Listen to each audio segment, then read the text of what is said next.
The worst part was when I saw her getting ready for her date, wearing a strange dress and high heels. Every swipe of makeup and curl of her hair felt like a betrayal. I had never seen her dress like that before.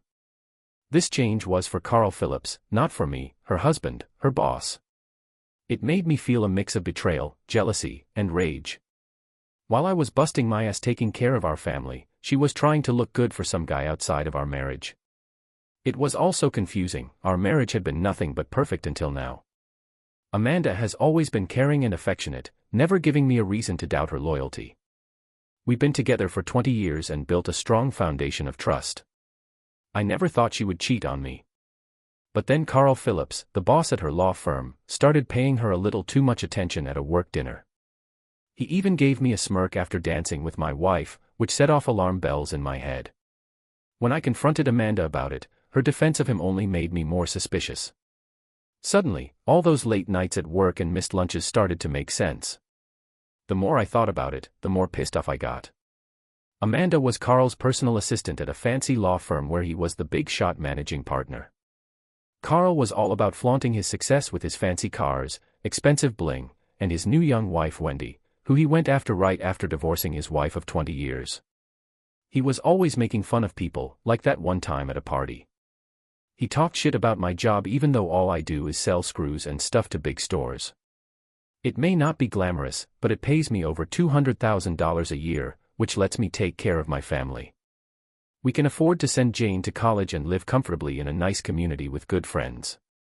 Sure, I'm not rich like Carl, but I thought our happiness was solid. So, this one time, this guy decided to make fun of my job in front of my wife and some other people. It really pissed me off.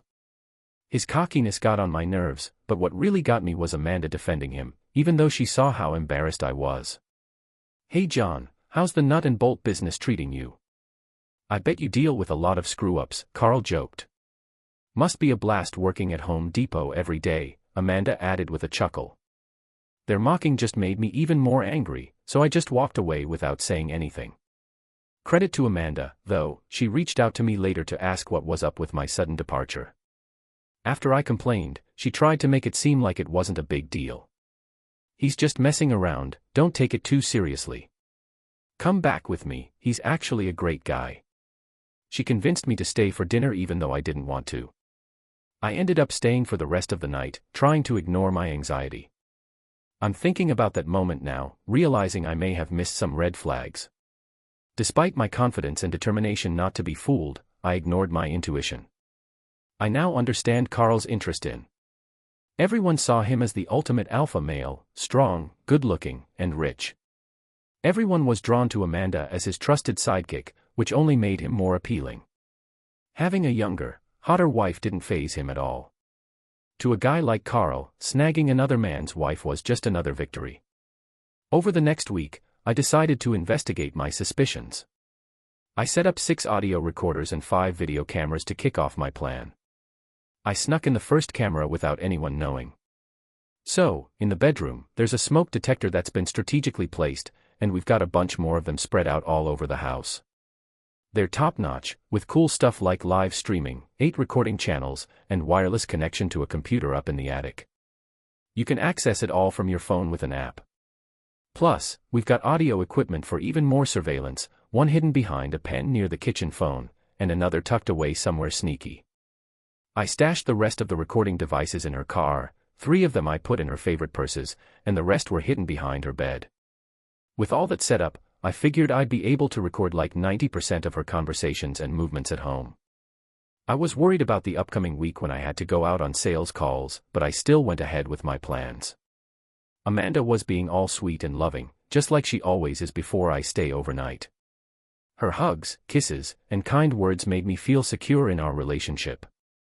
Her constant affection was reassuring.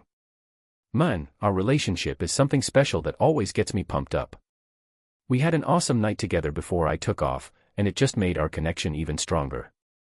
But then I started having doubts about her honesty, almost made me want to ditch my watchful eye. But I pushed through and stuck to my original plan, kicking off my 2-night trip with a goodbye smooch. Hit the road by 6 p.m. Getting all set for the 3-hour drive to the motel, as I was driving there, I started thinking back on the past 6 months, trying to spot any little changes other than the uncomfortable run-ins with her boss. Those moments are burned into my brain, with his snide remarks and attempts to belittle me. Nothing else stood out to me, as I realized how ridiculous my paranoia was. A sarcastic grin spread across my face when I got to the hotel.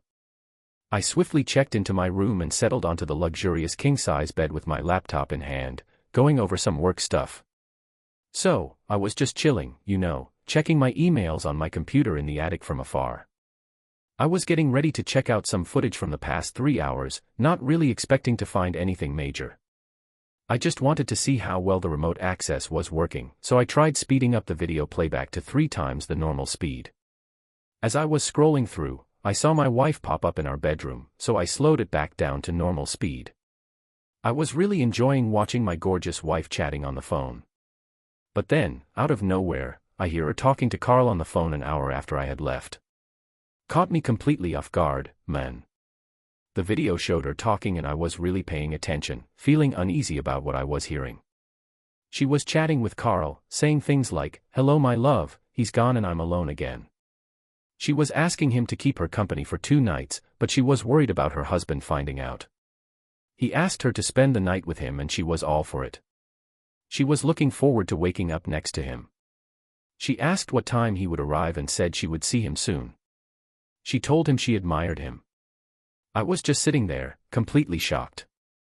So, we had this crazy night together and she kept saying how much she loved me. But then, an hour later she's inviting some other guy over to spend the night. Who is this woman? How could she act like she cared so much about me just to turn around and betray me like that? Is he really coming over tonight? Part 2, let's go back to the start of the story. For the next hour, I watched on my spy gear as my wife, who used to be all lovey-dovey with me, got ready to meet up with her boyfriend. I saw her shower, put on sexy lingerie, slip into heels, and carefully do her makeup. Watching her put on lipstick and fuss over her hair for 30 minutes was painful to watch. I always thought she was beautiful, but the harsh truth was that she never put in that much effort for me. I felt a mix of anger and jealousy as I realized she was getting all dolled up for Carl, not her own husband. It was hard to accept the reality of the situation. Was Carl really coming over tonight, or was this all a big mistake? My doubts were cleared up when the doorbell rang a few minutes later, revealing Carl's rival captured on the video camera. Watching Carl boldly walk into my house and shamelessly kiss Amanda in front of everyone on camera made me feel sick right away. "You look hot in that dress, babe. Can't wait to take it off and spend the night with you," he said. Wayne's smug grin at Amanda made me mad, but then I felt really sad as I saw her take his hand and lead him upstairs to her room. The sadness turned into jealousy as I watched her act in ways she never did with me.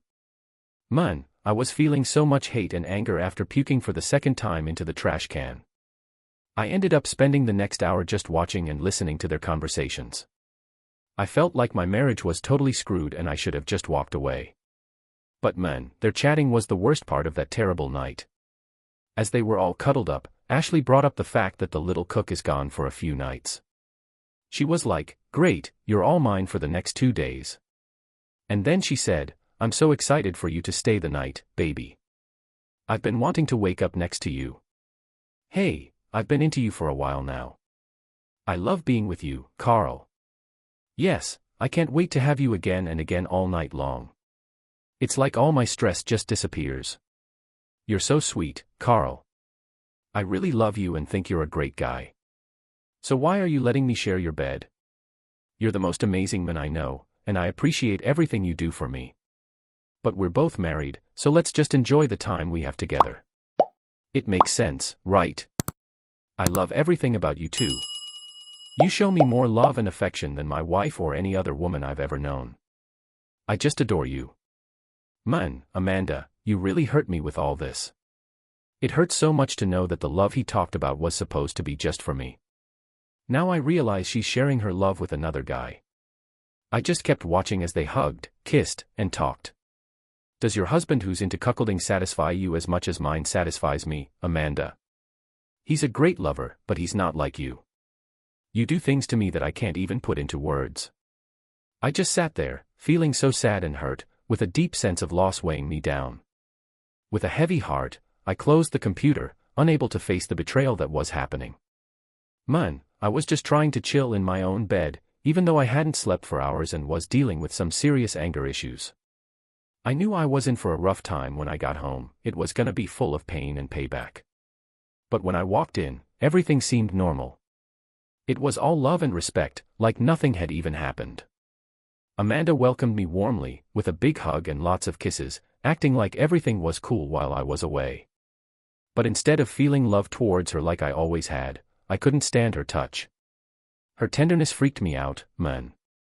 I pretended to be normal while using all my acting skills. I gathered recordings and videos carefully, saved them on the cloud as backup, and created an encrypted file on my computer. Over the next 2 weeks, I made sure Amanda was always with me, so she couldn't have any secret meetings or rendezvous. I kept her busy to prevent any quick flings or late-night encounters. Her questions about my upcoming trip made me even more suspicious, confirming her excitement.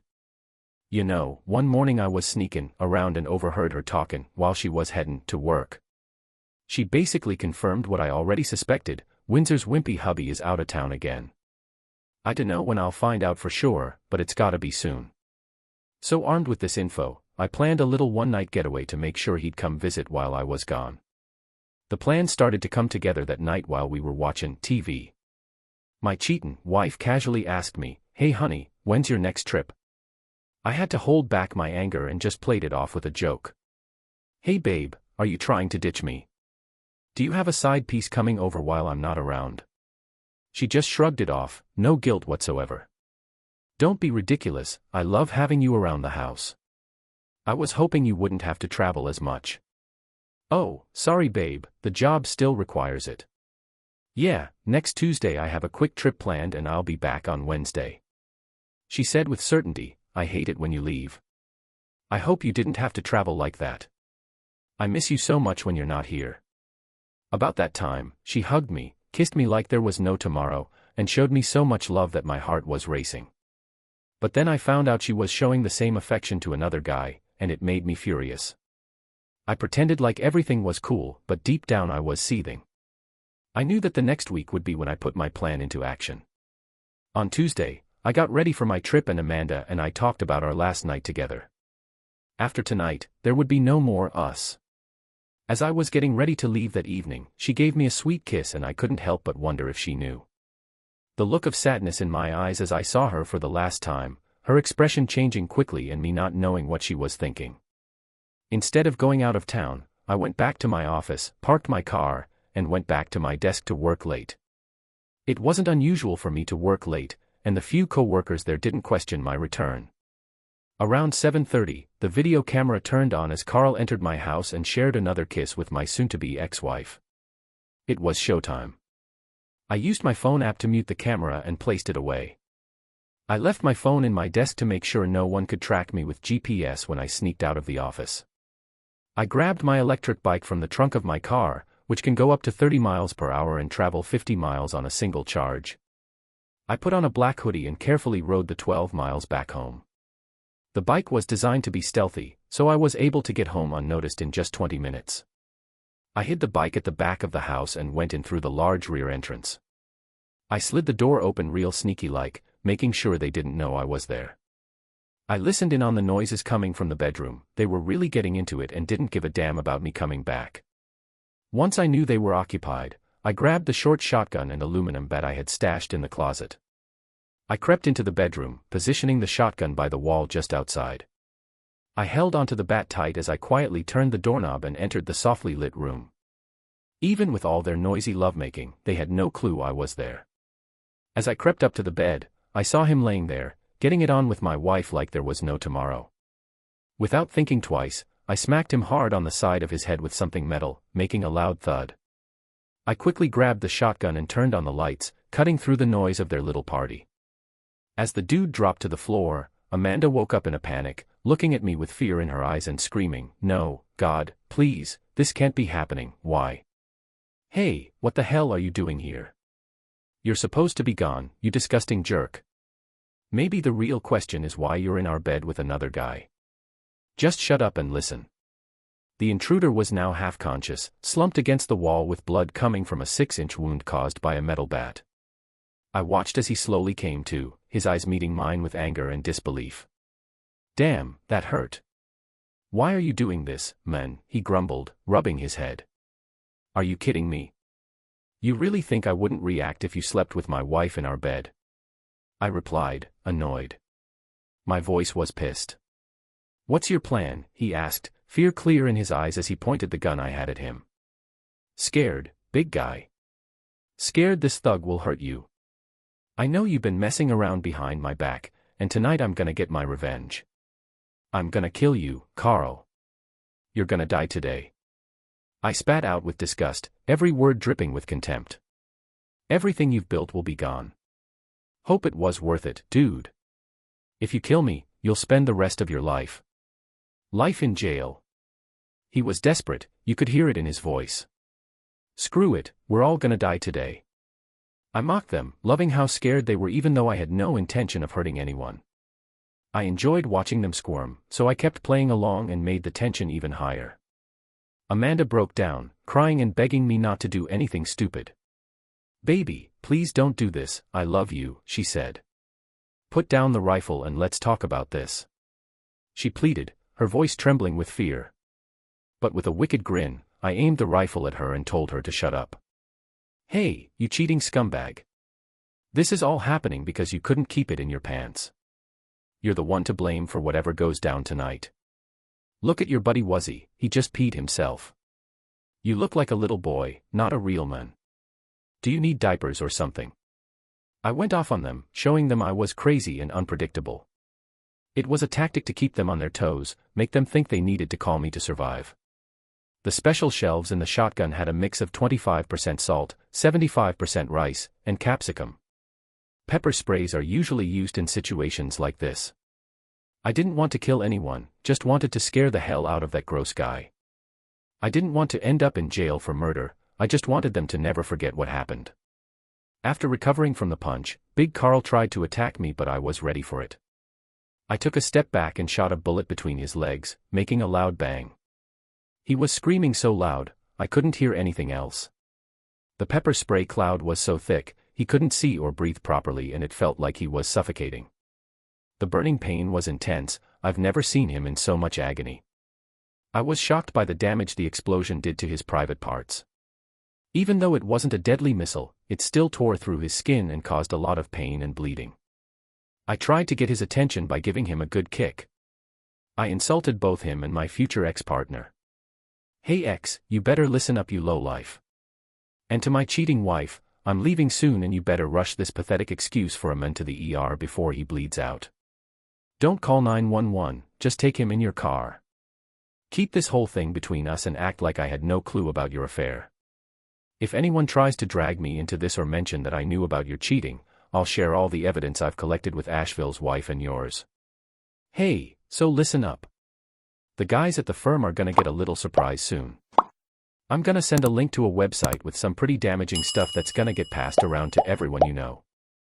You can try to spin whatever story you want to the cops, just don't mention my name and stick to the story that I had no clue about any of it. Oh, and don't even think about messing with my soon-to-be ex's job. She's gonna need it after we split. If you try anything shady or if she doesn't agree to the divorce terms, I'll bring out all the dirt I have on you.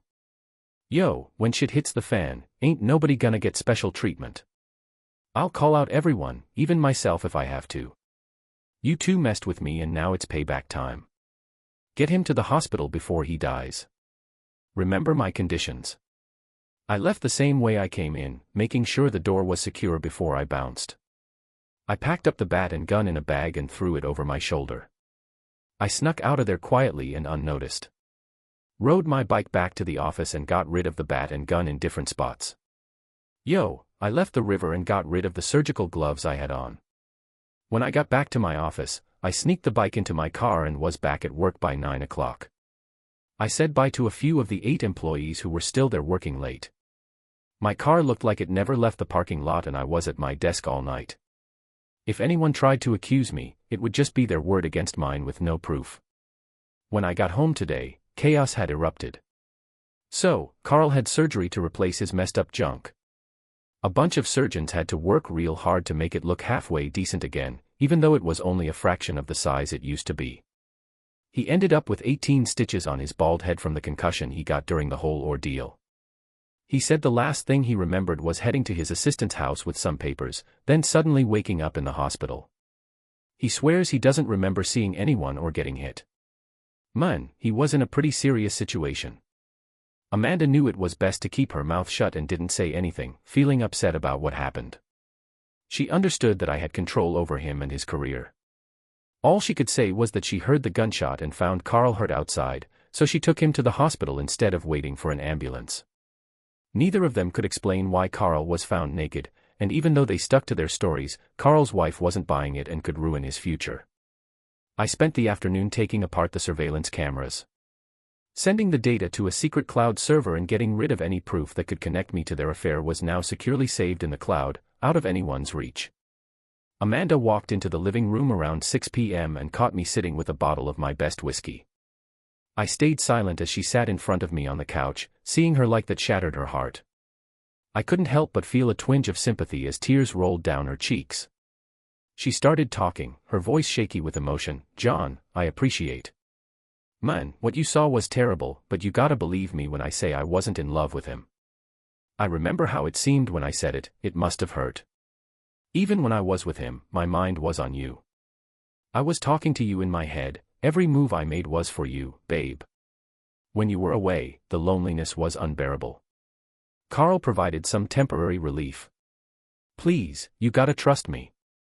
Her words left me shocked as I tried to make sense of the bullshit excuse she gave. Apparently, she was getting it on with him while thinking of me, despite her. "I still have doubts and can't trust you anymore, Amanda. I heard your plea, but I can't forget what I saw. Even if those sweet words were meant for me, I can't shake the feeling that they were really meant for Carl. It's done, Amanda. Your boss's betrayal and your cheating have destroyed 20 years of what I thought was happiness. The fallout from your actions will haunt us forever. Thanks for the heartache and pain you've put me through. It's a memory I'll never forget." "So, what's going on now?" she asked, tears streaming down her face. "Well, you and I are finished. I'll never get how you could do me dirty like this, or why it's a cross I gotta bear forever. I'll keep your cheating secret like I said I would, but forgiveness. That ship has sailed.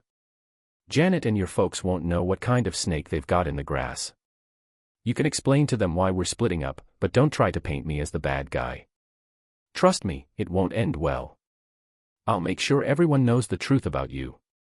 Hey, I'm more than just a cheating cheater. I'm selling the house, so you gotta find somewhere else to crash for now. You're the one who messed everything up, so you need to bounce. I'm not asking, that's just how it's gotta be. Let me know where you want the divorce papers sent, sign M, and don't make a fuss about it. It's gonna be tough, but we both gotta move on." She struggled to speak through her tears, saying, "He's not my man, I don't love him. Can't we work this out? Is there any way? Hey, I know it's probably too late now, but I can't imagine living without you. I'll do anything to make sure we stay together. I never wanted to lose you. Please don't leave me. You know, Amanda, if it was just about you hooking up with him, we could have tried counseling or worked through a breakup. But it was over for me when I saw you doing things with him that you would never do with me. It literally took my breath away when you told him you'd never do that for me. Yeah, I heard what you said and that alone was enough to end things. Maybe we could have worked things out, but what really killed my feelings for you was seeing you give him the love that should have been mine. Your words to him destroyed us and everything I felt for you. I can't trust you or your love ever again after what you did. Your betrayal is unforgivable, and I want nothing to do with you anymore. Once the divorce is finalized, you'll be out of my life for good. And as for that jerk, if he ever messes with me again, both of you will regret it." After asking for forgiveness, she took off the next morning and crashed at her parents' place until the house got sold the following week. The cops grilled me, trying to squeeze out a confession, but with my lawyer by my side, we made it clear that I wouldn't talk without any proof tying me to the crime. When they didn't have a warrant, they had to call off their investigation because they had nothing to back up their accusations and I had a solid alibi. Turns out, the crime was just a random break-in and attack. Amanda and her family were always begging for us to make up. They told me they loved me and asked for forgiveness. They even offered counseling and other ways to fix things. but I ignored their calls and refused to listen. I changed my number and cut them off completely. Losing them tore me apart. Every moment without them felt awful. But the memories of how they betrayed me and showed their love for someone else became too much. Amanda, a 42-year-old single mom, now lives in a tiny one-bedroom apartment and depends on herself for everything. Since she lost her income, she's not living the good life she used to. Her daughter and family have distanced themselves, thinking she's to blame for our marriage falling apart. Amanda feels alone and ignored by Carl, who's too busy trying to fix his own marriage at work. His attitude towards her has gotten worse as he blames her for his own issues. He couldn't handle working with her anymore, so he stuck her in the admin department without a pay raise. Her once fancy job working directly with him is gone. So, one of the partners got whisked away, and now everyone's gossiping about her past fling with Carl. Her colleagues started treating her like crap, and now Amanda's stuck in a dead-end job with zero chances of moving up. She's on the brink of depression, no friends to lean on, a failing marriage, and a family that blames her for the divorce. She's sinking deeper into despair, grieving all by herself every night, longing for John with all her heart. Her sadness just won't quit, and her mind is consumed with guilt and sadness. Even though Janet tried to help her mom, Amanda's health kept getting worse because she ignored taking care of herself. She started drinking to numb the pain and didn't bother looking after herself, saying she had no reason to without Sean. When Janet asked her dad for advice, he felt sorry for Amanda but couldn't forgive the betrayal that ended their relationship. Meanwhile, Wendy figured out the truth and got back at Carl, putting him in his place. After catching her husband cheating in one of the guest rooms, Wendy decided to kick him to the curb and start living her best life. She started dating younger guys left and right, only keeping Carl around to foot the bills. Even though they put on a united front in public, they were living totally separate lives. Carl's betrayal messed him up big time, making it impossible for him to find love or peace with anyone else. The guilt from that moment when he threw away everything for another man's wife would stick with him forever.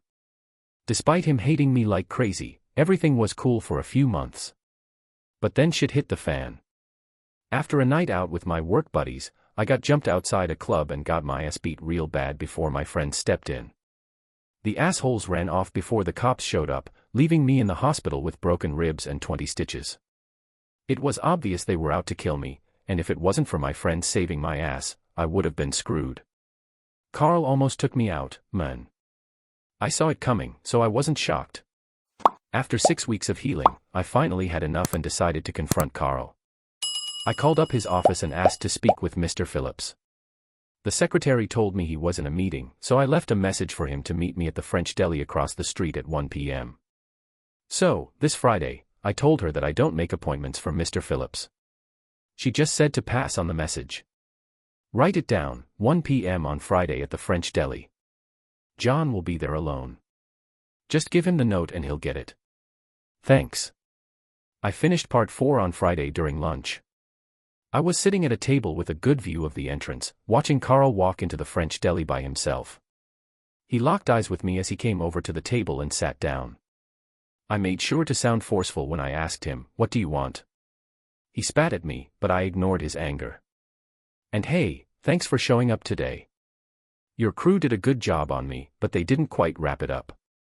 I warned you not to mess with me or my fam, but you didn't listen. Now I gotta do something about it." I gave him a note and said, "Check out this website I made just for you, Carl. Good luck trying to shut it down. It's running from Syria with 3 backup servers in different spots. Can't trace it, even if you try. If you mess up the first time, there's basically no way you'll find the other 2. You're in deep trouble and I have all the leverage.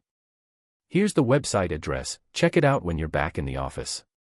I intentionally blurred out Amanda's face because she shouldn't suffer the consequences of your actions.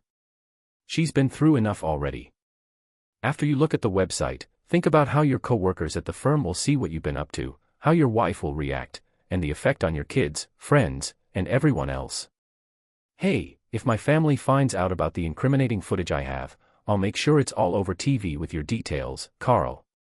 You've already destroyed my life, especially in the bedroom. Stop this madness or you'll regret it. That's why I'm here today, to put a stop to this. You took away the most important thing in my life, my wife. You ruined our 20-year marriage and I won't stand for it. If you leave me alone, I'll take whatever punishment you give me because I really want to get back at your friends for beating me up. Okay, calm down. What do you want to make this right? Carlin interrupted. I told him straight up that I had two things I wouldn't budge on. First, don't try anything against me or my crew, including Amanda.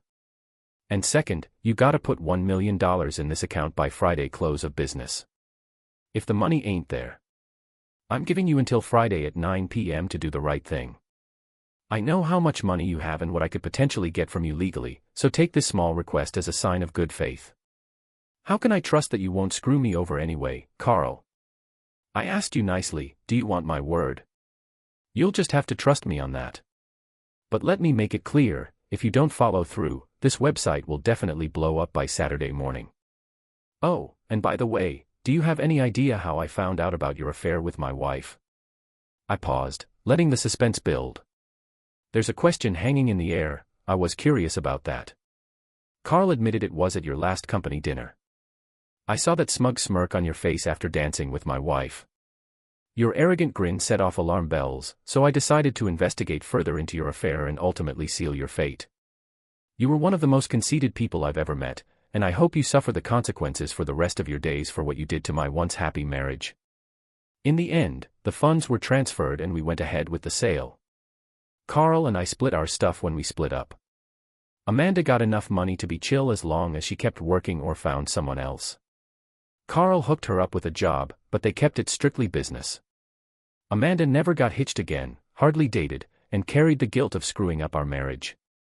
Losing her man and the life she thought she'd have messed her up big time. She ended up all alone and sad, and then she died. Before she even hit 50, a broken and sad soul passed away. Only her daughter Janet showed up to scatter her ashes.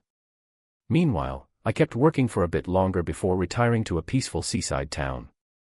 I found a companion in a sweet woman who challenged me mentally, but she never quite filled the void left by the special love Amanda gave me.